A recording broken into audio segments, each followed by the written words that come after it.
What's up, guys? Hey, I just sneak in here and pretending to fix the camera and do the settings, but anyways, I've been going over the analytics on the channel, and we really appreciate all you guys' nice comments and liking our videos and all of the views. And I just noticed that many of you are not subscribed. We get many views, but not from subscribers, from new viewers, so he doesn't like asking for it, but it would be great if you'd subscribe to the channel so you can be notified when we post a new video. And if you do find some value in our videos, then give it a like, because YouTube really likes when the videos get likes. This way it tells them that the video is pretty good and they'll recommend it to more people. So I appreciate it very much. The camera ready? Are you ready? Yep, it's ready. Because I'm ready. Ready to go. All right.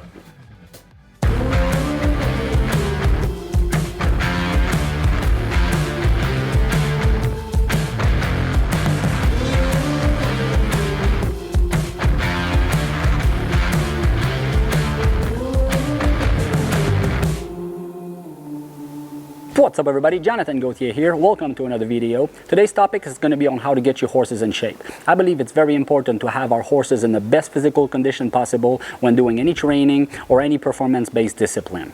Now, I think that just like for us, our horses will get body sore when doing new things with their body or things that they're not used to, the same as us going to the gym. If you haven't been to the gym in a long time or ever, well, maybe the first day at the gym is going to feel pretty good, but the next day you're going to be very body sore, and that may go on for a certain amount of time. So I think that that's very important to take that into account before thinking our horses is just not want to be good or refusing to cooperate, when maybe they're just really body sore from doing new things that they're not used to do or haven't done before or in a while.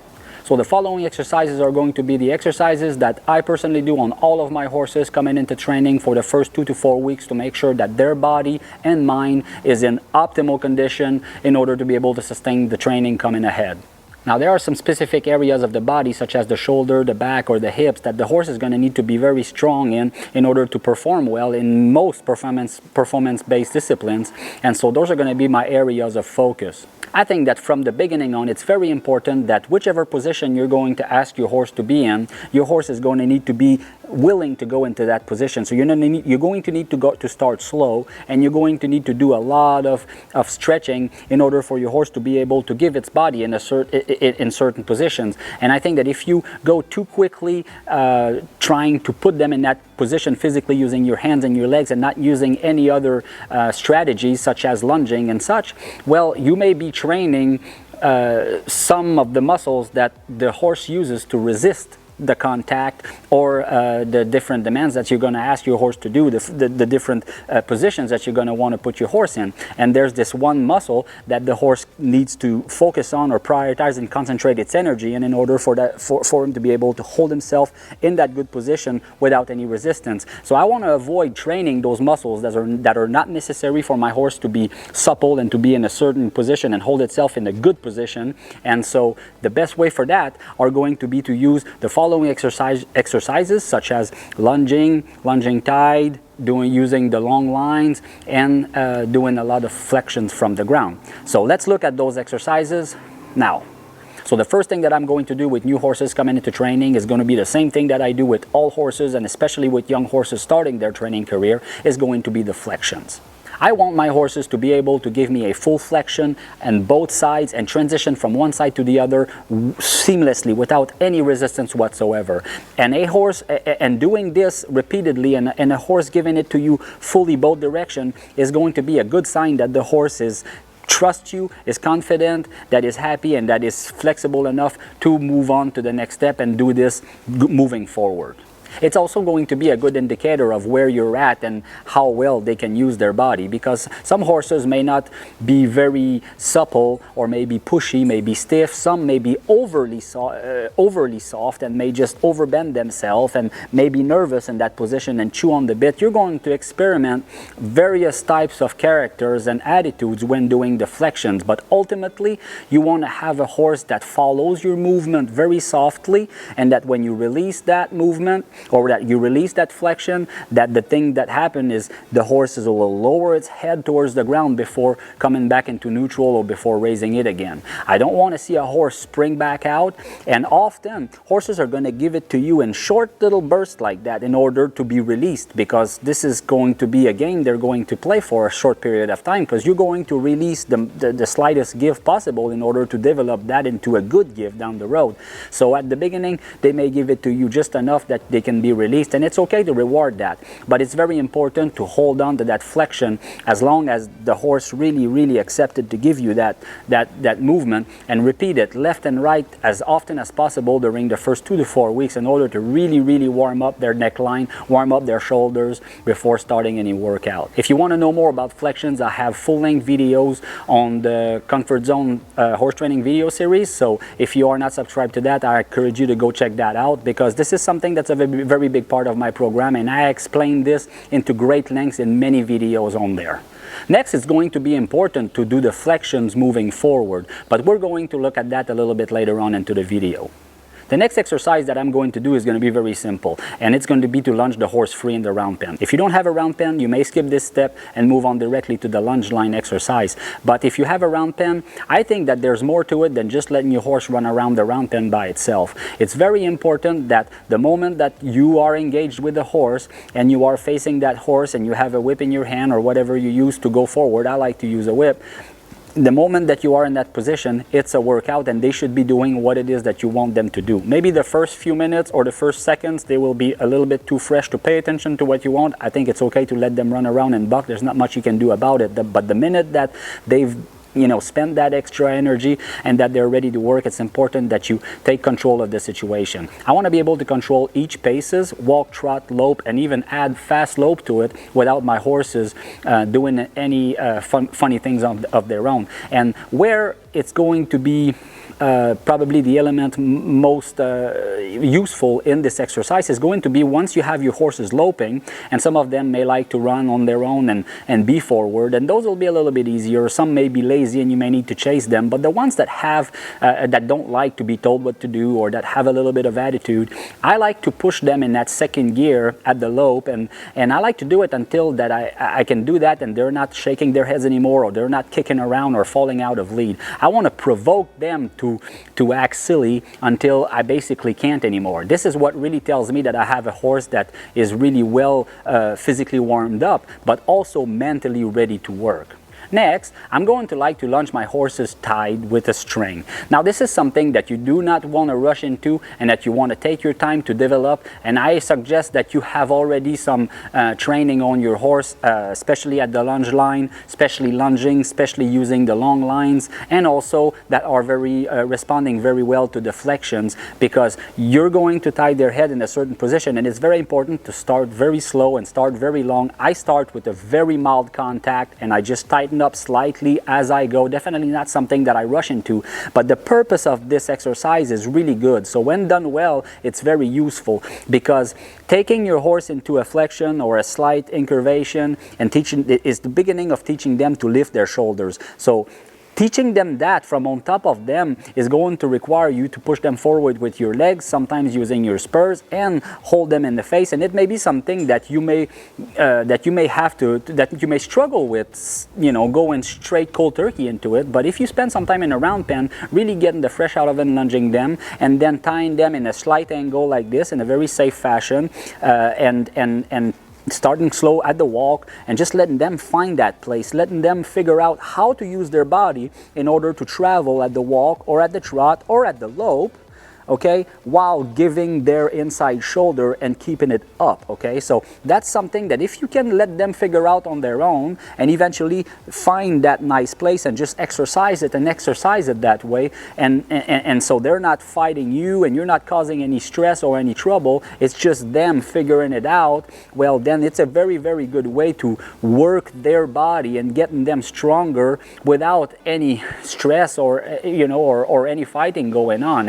And so So it's a very good way for me to get my horses ready to give me that inside shoulder, which is a very key element that I'm going to need and require through all of my training program. So this is something that I'll do a lot in the first 2 to 4 weeks with my horses, and sometimes repeat it here and there through the year in order to just help get them a little bit more supple in a certain position or a little stronger in their back. So next is going to be the lunge line. Now the lunge line is probably my favorite exercise. And lunging a horse is, yes, you could just stand there and hold on to the lunge line and let them trot and let them walk around you. And that's for sure is good conditioning. So I have nothing against that. But I've developed this specific way of lunging my horses that I feel has brings a little bit more to it. So what I like to do is I like to, from the beginning on, I want my horses to follow their nose, to be soft to the pull, and to go forward through that flexion or through a side pull. Okay, this is the basics of my program.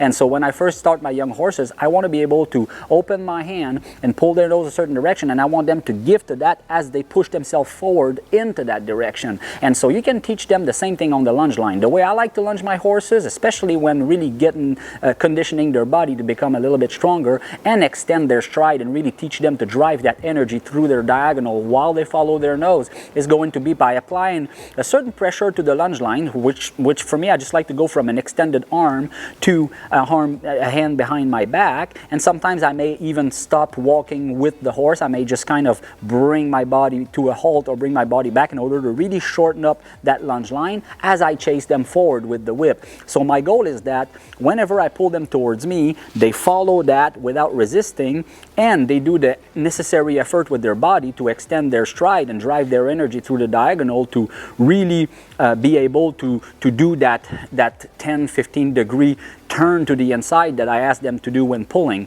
And it may sound very simple, but I find that many horses who have not done that before will either stall or pull back, and they will not like me interfering with their movement at the lunge line whatsoever. But it's something that I find that once I can do that, I can pull them towards me, push them forward, feel like they gave to that pressure, made that extra effort, then I release the lunge line and as a reward, and then they are free for a few strides. And these few strides where the horse is in perfect balance, really pushing itself forward, is a beauty to me. And it's something that at the beginning, once you'll do that, they may give it to you, then you'll release, they'll kind of fall apart, break to a trot, they may want to go away from you since you're releasing that lunge line, but then you bring them back and you shorten it up. And it's very important that the horses is not afraid of you. Okay, so this is why that often if I feel that I'm pulling and it's scaring them, I'm just gonna basically pull them all the way to me, do some flexions, and show them that it's okay. I know that I'm chasing them forward with a whip, but they don't need to be afraid of me. And so if you are unable to pull the horse towards you as you're asking your horse to go forward, then to me there's some serious miscommunication here, and he's not really understanding what that whip is about, and he may be afraid of it or of you, and this is a trust issue. So definitely something to work on, and this is why that I find this lunge line exercise very beneficial. Again, I do have a full explanation on how to do and how to teach this exercise on the Comfort Zone video training series. So if you would like to know more about it and you are not subscribed to that, I encourage you to go check that out. Next are going to be my famous long lines. You know that I love to use the long lines, and I call them long lines, but to me I think it's more of a training line because I'm not using two lines. I like to switch a lot, no matter in what I do when training horses. I like to switch from left to right and be able to switch from left to right seamlessly. So it's going to be often that either backing up or going forward, I'm going to want to change direction while pulling, while working my horses with the long line. So it's a lot easier for me to do by just fiddling my fingers left and right around that rope rather than having to struggle with two different ropes. So, but that's just a matter of preference here. But the long lines anyways are going to be a very, very valuable tool in developing your horse physically, especially in the backup. The backup is a very important thing in training horses, and something that a horse needs to be able to do very willingly in order to use the right parts of their body doing it. If you have to pull them or kick them backwards all the time, then they're not using the right parts of their body doing it, and this is going to be a lot difficult to teach maneuvers such as the rollback or the sliding stop or any other thing that requires them sitting on their hocks. So using the long line to really teach them to move away from that pressure and how to move away from that pressure without any stress coming from your hand or your legs, pulling on them or kicking them, I think is a very effective way to do that. And so doing that in the first 2 to 4 weeks is going to help tremendously, building your horse's strength and physical core in order to be able to sustain the training. And so you can do that also going forward, which again, if they respond well to the lunge line exercise that I described just before, then you're going to have a much easier time working them forward in the long line. But if it's not something that they're quite ready to do yet, then I encourage that you play with it some more. But doing it backwards is going to be the primary objective here with the long line. So finally, once that I've done all of these steps and I'm ready to ride the horses, I feel like I do have some gas, hopefully have some gas left in the tank, but I do have a horse that's probably mentally ready to be trained on. So at this point in time, I like to keep things simple and I like to keep things easy, okay, so that it's all positive as much as possible, and then build from that. And then the ratio of amount of work and things that I will do in those exercises prior to riding versus the actual period of time that I will be doing riding is going to change as time goes on. And my goal is that within 3 to 4 weeks I do just maybe one of the exercise or a little bit of one of the exercise, and the most of the rest is going to be riding, and I can just pick the exercise that is more important for certain types of horses, and sometimes even finish with one of those exercises or fall back to one of those exercises if I feel that I'm stuck, you know, while I'm riding my horses. But generally, after 3 or 4 weeks, I should be able to wean off of those exercises, and I should have a horse that's ready to move on to the next step of its training. But in that period, I try to keep things as easy as possible, because, like I said, it's very important when getting a horse in the perfect physical condition to be trained on. It's important to work the right parts of the body that they're going to need in order to perform their best. And so if I'm going to rush into training and meet resistance and try to fight or train that resistance, even though that I may get some gives here and there, I'm still training the parts of the body that work against me in the training, and this is what I try to avoid at all costs. Now finally, there are 2 other things that I add to the program to make sure that this part of getting my horses into shape is optimal. And the first thing is going to be to supplement my horses. I use a supplement called XLEQ by XL Supplements, and this is a cold pressed camelina based supplement that is very rich in omega-3s, fatty acids, and vitamin E. And so this really helps distribute oxygens to the red blood cells of the body, therefore oxygenating the body better, which helps the muscle regeneration, therefore supporting the tendons, ligaments, and joints much better, and help reduce your risk of injuries, as well as keeping your joints inflammation free. So this is a very critical part of my program, and something that has helped me keep my horses sound for the past 8 years, and something that I stand by very, very strongly. Next will be a product by Lamicel that I use called the Combest, and this is a product that I can use on their legs, or that I can use a blanket to put on them that will help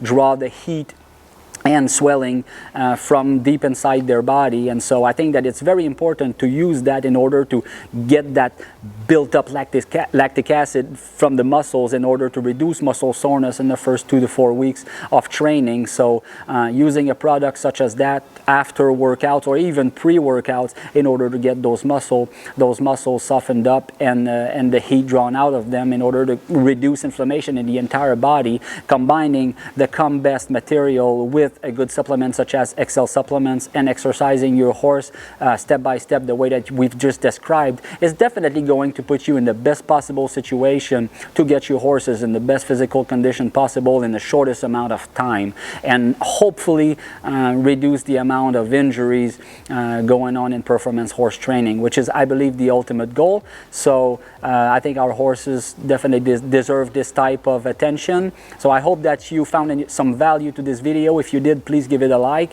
If you are not subscribed to this channel, please do so, as it helps us reach more people. And if you would like to know a little bit more on what my next steps are after those first 4 to 6 weeks, I encourage you to click on the video right here, which is going to be exercises on how to extend your horse's stride and develop that diagonal, building that energy channeling through that diagonal and making your horses strong and athletic movers. I hope you've loved this video. It was great to do it. I'll see you in the next one. Cheers.